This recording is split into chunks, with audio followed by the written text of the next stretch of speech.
নমস্কাৰ বন্ধুসকল, মই অভিজিত আপোনালোকে চাই আছে Assamese online help YouTube channel. বন্ধুসকল, প্ৰতিদিনৰ দৰে আজিও কেইবাটাও গুৰুত্বপূৰ্ণ খবৰ লৈ আহিছোঁ আপোনালোকৰ মাজলৈ। খুব এটা গুৰুত্বপূৰ্ণ ভিডিঅ' আপোনালোকে ভিডিঅ'টো শেষলৈ চাই থাকিব। আৰু বন্ধুসকল, যদি এতিয়ালৈকে এইটো ভিডিঅ'ত লাইক কৰা নাই তেন্তে প্লিজ এটা লাইক কৰি দিয়ক। আৰু এনেকুৱা ধৰণৰ নতুন নতুন ভিডিঅ' পাবলৈ চেনেলটো ছাবস্ক্ৰাইব কৰি কাষত থকা বেল আইকনটো প্ৰেছ কৰি ৰাখক, যাতে যেতিয়াই মই যিবোৰ ভিডিঅ' আপলোড কৰোঁ তাৰ নটিফিকেশ্যন মই সকলোতকৈ আগত আপোনাৰ মোবাইলত যায়। বন্ধুসকল, প্ৰথম খবৰটি হৈছে এনআৰচি ভাৰতৰ আভ্যন্তৰীণ বিষয়। তালিকাত বাংলাদেশ ওলালে আমি ঘূৰাই ল'ম, এই মন্তব্য বাংলাদেশৰ। প্ৰধানমন্ত্ৰী নৰেন্দ্ৰ মোদীৰ বাংলাদেশ ভ্ৰমণৰ সময়ছোৱাত দেশখনৰ প্ৰধানমন্ত্ৰী শ্বেখ হাছিনাৰ বিদেশ পৰিক্ৰমা উপদেষ্টা গহৰ ৰিজভিয়ে ৰাষ্ট্ৰীয় নাগৰিকপঞ্জীৰ সন্দৰ্ভত তাৎপৰ্যপূৰ্ণ মন্তব্য কৰিছে। দিল্লীৰ পৰা প্ৰকাশিত ইংৰাজী দৈনিক বাতৰি কাকত ইণ্ডিয়ান এক্সপ্ৰেছত প্ৰকাশিত বাতৰি মতে প্ৰধানমন্ত্ৰীৰ উপদেষ্টাগৰাকীয়ে অসমৰ নাগৰিকপঞ্জীৰ উন্নীতকৰণ ভাৰতৰ আভ্যন্তৰীণ বিষয় হিচাপে আখ্যা দিছে। তেওঁ কয় যে এনআৰচি ভাৰতৰ আভ্যন্তৰীণ বিষয়, গতিকে এই বিষয় দ্বিপাক্ষিক আলোচনাত বাংলাদেশে উত্থাপন কৰাৰ প্ৰশ্নই নুঠে। যদিহে দাবী কৰা ধৰণৰ অতি কম সংখ্যক প্ৰকৃত বাংলাদেশী ওলাই পৰে, আমি তেওঁলোকক ঘূৰাই ল'ম। আমাৰ দেশৰ আইন ব্যৱস্থাৰ যোগেদি আমি যদি পতিয়ন যাওঁ যে এইসকল লোক আমাৰ দেশৰ নাগৰিক, তেতিয়া আমি তেওঁলোকক স্বদেশলৈ ঘূৰাই আনিম। তেওঁ লগতে কয় যে আমি আশা কৰোঁ ভাৰতে যাতে কোনো ধৰণৰ বলপূৰ্বক পদক্ষেপ গ্ৰহণ নকৰে। শুকুৰবাৰে দুদিনীয়া ভ্ৰমণসূচীৰে বাংলাদেশত উপস্থিত হৈছে ভাৰতৰ প্ৰধানমন্ত্ৰী নৰেন্দ্ৰ মোদী। বংগবন্ধু শ্বেখ মুজিবুৰ ৰহমানৰ জন্ম শতবাৰ্ষিকী আৰু বাংলাদেশৰ মুক্তিৰ সোণালী জয়ন্তী উদযাপন সমাৰোহত অংশগ্ৰহণ কৰাৰ উদ্দেশ্যে চুবুৰীয়া দেশখনলৈ গৈছে প্ৰধানমন্ত্ৰী মোদী। বন্ধুসকল, তাৰপিছত 2 নম্বৰ খবৰটিয়ে হৈছে চাচামামাৰ সমষ্টিত ভোট বিচাৰি নাযাওঁ, স্পষ্ট ঘোষণা মন্ত্ৰী হিমন্ত বিশ্ব শৰ্মাৰ। চাচামামাৰ সমষ্টিত ভাৰতীয় জনতা পাৰ্টীয়ে টিকট দিব পাৰে, কিন্তু তেওঁলোকৰ সমষ্টিত ভোট বিচাৰি নাযাওঁ। দ্বিতীয় পৰ্যায়ৰ নিৰ্বাচনৰ বাবে প্ৰচাৰৰ আগমুহূৰ্তত স্পষ্ট কৰি দিলে মন্ত্ৰী হিমন্ত বিশ্ব শৰ্মাই। মন্ত্ৰী হিমন্ত বিশ্ব শৰ্মাই ইতিমধ্যে নিৰ্বাচনী প্ৰচাৰৰ বাবে যাবলগীয়া স্থান নিৰ্ণয় কৰিছে। কেৱল জয়ৰ সম্ভাৱনা থকা সমষ্টিসমূহতহে নিৰ্বাচনী প্ৰচাৰৰ বাবে যাব মন্ত্ৰী হিমন্ত বিশ্ব শৰ্মা। ইফালে এতিয়ালৈকে মন্ত্ৰী হিমন্ত বিশ্ব শৰ্মাই যিকেইটা সমষ্টিত নিৰ্বাচনী প্ৰচাৰ চলাইছে, আটাইবোৰতে বিজেপি প্ৰাৰ্থী জয়ী হ'ব বুলি দাবী কৰিছে হিমন্ত বিশ্ব শৰ্মাই। মন্ত্ৰীগৰাকীয়ে এই সন্দৰ্ভত কয় যে য'ত প্ৰাৰ্থী জয় হ'ব তাতে নিৰ্বাচনী সভা অনুষ্ঠিত কৰিছে। জয়ৰ সম্ভাৱনা নথকা সমষ্টিত মিছাতে প্ৰচাৰ চলোৱা নাই। প্ৰথম পৰ্যায়ত কলিয়াবৰ সংসদীয় সমষ্টিৰ অন্তৰ্গত দুটা সমষ্টিত প্ৰচাৰ চলোৱা নাই। ইফালে বৰাক উপত্যকাত মন্ত্ৰী হিমন্ত বিশ্ব শৰ্মা প্ৰচাৰ চলাব বুলি উল্লেখ কৰে। আনহাতে আজি হ'বলগীয়া প্ৰথম পৰ্যায়ৰ নিৰ্বাচনত বিজেপিয়ে 42খন আসন লাভ কৰিব বুলিও দাবী কৰে মন্ত্ৰী হিমন্ত বিশ্ব শৰ্মাই। বন্ধুসকল, তাৰপিছত 3 নম্বৰ খবৰটিয়ে হৈছে হঠাৎ শাৰীৰিকভাৱে অসুস্থ ৰাষ্ট্ৰপতি ৰামনাথ কোবিন্দ, ততাতৈয়াকৈ আৰ্মী হাস্পাতালত ভৰ্তি। দেশৰ ৰাষ্ট্ৰপতি ৰামনাথ কোবিন্দ শুকুৰবাৰে হঠাৎ অসুস্থ হৈ পৰে।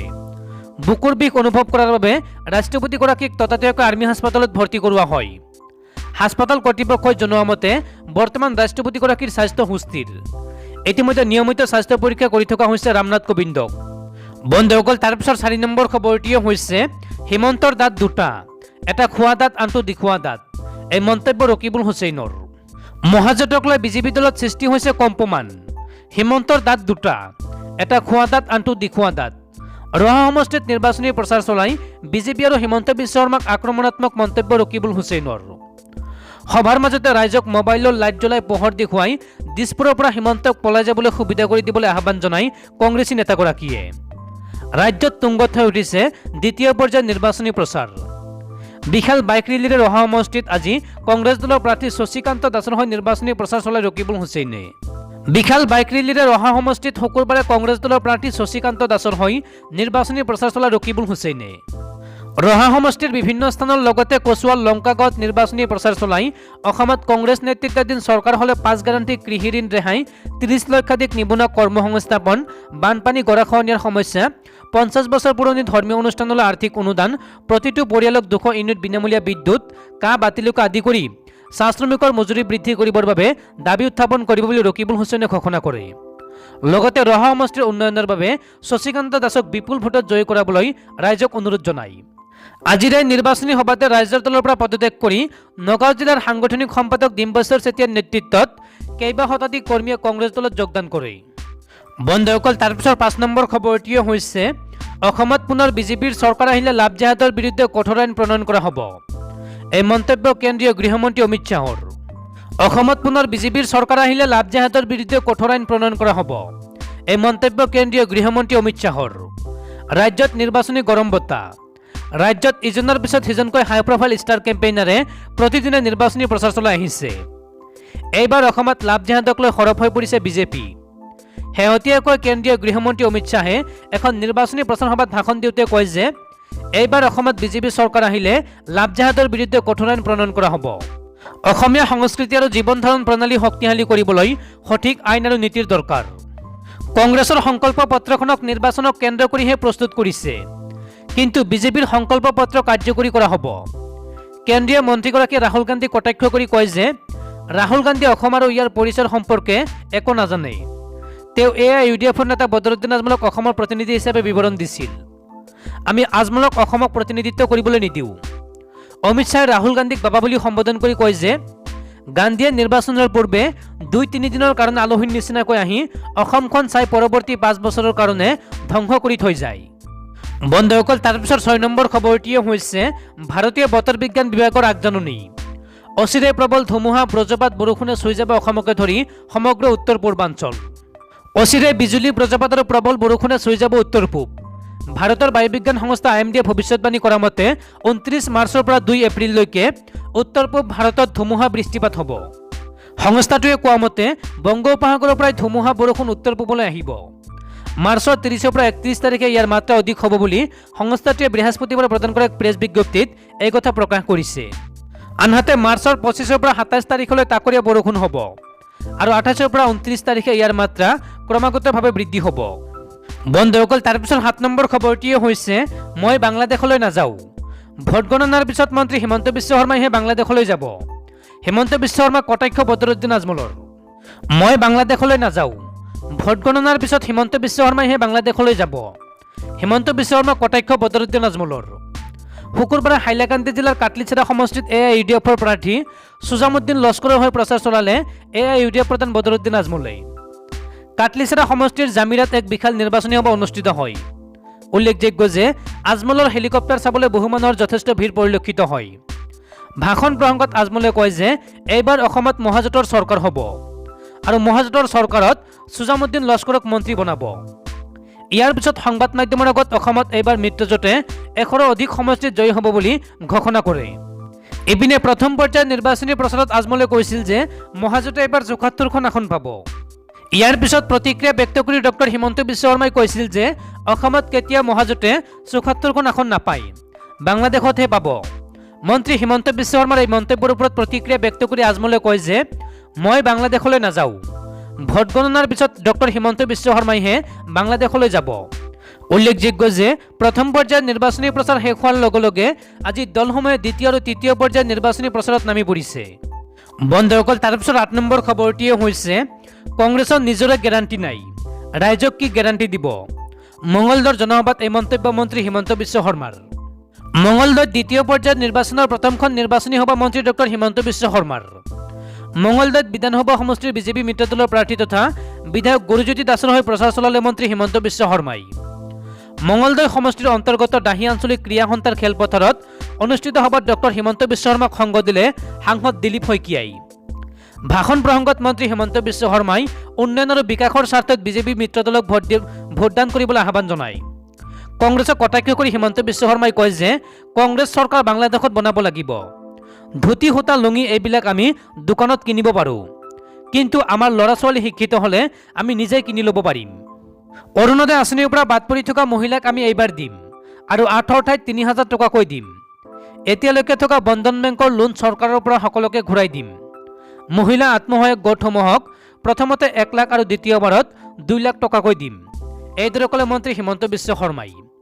2022 চনৰ আগত 1 লাখ নিবনুৱাক চাকৰি দিয়াৰ আশ্বা মন্ত্ৰীগৰাকীৰ। জনসভাত মন্ত্ৰীগৰাকীয়ে ক'লে যে আমাক চাকৰি দিয়াৰ বাবদ এটকা দিব নালাগে, কিন্তু চাকৰি পোৱা সকলো ল'ৰা ছোৱালীয়ে নিজৰ পিতৃ মাতৃক চাব লাগিব। এই কলিযুগত মা দেউতাই ভগৱান, গতিকে চাকৰি পোৱাৰ পিছত মাক দেউতাকক চালেই হ'ল। পুনৰ বিজেপি চৰকাৰ হ'লে স্বয়ং আঁচনিত 10 লাখ যুৱকক সামৰিলেও হ'ব বুলি কয় মন্ত্ৰীগৰাকীয়ে। আনহাতে ল'ৰাক বুলেট দিয়া সন্দৰ্ভত মন্ত্ৰী হিমন্ত বিশ্ব শৰ্মাই কয় যে বুলেট দিম, কিন্তু পিছত মাক আৰু ভনীয়েককহে উঠাব লাগিব। স্কুল কলেজত যোৱা ল'ৰা ছোৱালীক প্ৰত্যেক দিনৰ উপস্থিতি চাই 100 টকাকৈ দিয়া হ'ব বুলি কয় মন্ত্ৰীগৰাকীয়ে। কংগ্ৰেছে দিয়া 5 গেৰাণ্টি কটাক্ষ কৰি হিমন্ত বিশ্ব শৰ্মাই কয় যে কংগ্ৰেছৰ নিজৰে গেৰাণ্টি নাই, ৰাইজক কি গেৰাণ্টি দিব। বিগত ৭০ বছৰে এটাও গ্যাৰাণ্টি নিদিলে, এতিয়া চৰকাৰ নাই কাৰণে গ্যাৰাণ্টি দি আছে। গ্যাৰাণ্টি দিয়া বস্তু বেছি দিন নাযায়, কংগ্ৰেছ এতিয়া অচল ৫০০ নোট। এইদৰে মন্তব্য কৰে মন্ত্ৰী হিমন্ত বিশ্ব শৰ্মাই। বন্ধুসকল, তাৰপিছত ৯ নম্বৰ খবৰটিয়ে হৈছে ২ মে'ত বিজেপিৰ শ্ৰাদ্ধ পাতিব হাগ্ৰামা মহিলাৰীয়ে। কাকীত নিৰ্বাচনী প্ৰচাৰ চলাই দিলে এই হুংকাৰ। লামডিং সমষ্টিৰ কংগ্ৰেছ মহাজোঁটৰ প্ৰাৰ্থী স্বপন কৰৰ হৈ শুকুৰবাৰে সমষ্টিটোৰ কাকী ডিমৰু পথাৰত হাগ্ৰামা মহিলাৰী, সাংসদ প্ৰদ্যুৎ বৰদলৈ আৰু জমিয়তৰ সভাপতি মুস্তাক আনফৰে নিৰ্বাচনী প্ৰচাৰ চলায়। প্ৰায় ৩ সহস্ৰাধিক ৰাইজৰ উপস্থিতিত অনুষ্ঠিত নিৰ্বাচনী সভাত হাগ্ৰামা মহিলাৰীয়ে ভাষণত কংগ্ৰেছ মহাজোঁটৰ প্ৰাৰ্থীজনক জয় কৰাবলৈ ৰাইজক আহ্বান জনায়। সভাৰ শেষত সংবাদ মাধ্যমৰ লগত হোৱা মুখামুখিত হাগ্ৰামা মহিলাৰীয়ে মন্ত্ৰী হিমন্ত বিশ্ব শৰ্মাক সমালোচনা কৰি কয় যে এইবাৰ দিছপুৰৰ পৰা হিমন্ত আউট আৰু হাগ্ৰামা ইন হ'ব। কংগ্ৰেছ মহাজোঁটে ৭০খনতকৈও অধিক আসন পোৱাৰ বিপৰীতে বিজেপিয়ে পাব ২৫ৰ পৰা ৩০খন আসন। অন্যহাতে নিৰ্বাচনী সভাত বিটিচি প্ৰধান প্ৰমোদ বড়োলৈও তীব্ৰ বাক্যবাণ নিক্ষেপ কৰে হাগ্ৰামা মহিলাৰীয়ে। হাগ্ৰামাই কয় যে প্ৰমোদ বড়ো হৈছে এটা বেপাৰী, অসমৰ বিষয়ে প্ৰমোদ বড়োৱে একো নাজানে, দিল্লীত বড়োজাতিক বিক্ৰী কৰি আহিছে। ইপিনে ২ মে'ৰ দিনা বিজেপিৰ শ্ৰাদ্ধ অনুষ্ঠিত হ'ব বুলিও তাৎপৰ্যপূৰ্ণ মন্তব্য কৰে হাগ্ৰামা মহিলাৰীয়ে।